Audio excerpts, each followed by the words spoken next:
आवाज news, true voice. आदाब नाजरीन, आवाज न्यूज चैनल पर आपको खुशामदीद। सावन के आखिरी पीर के मौके पर एलारेड्डी मंडल के विल्लुटला गांव के करीब खदीम शानंगी पल्ली राजा राजेश्वरा मंदिर में खुसूसी पूजा और जियारत का इनेकाद किया गया। अकीदतमंदों के लिए खाने की तकसीम प्रोग्राम भी मुनक्किद हुआ।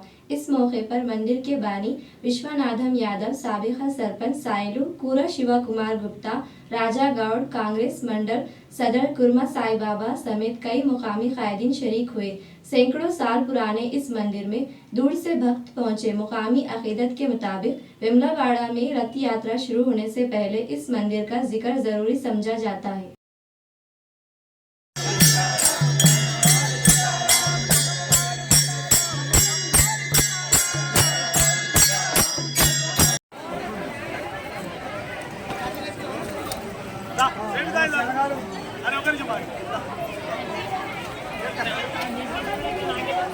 हाँ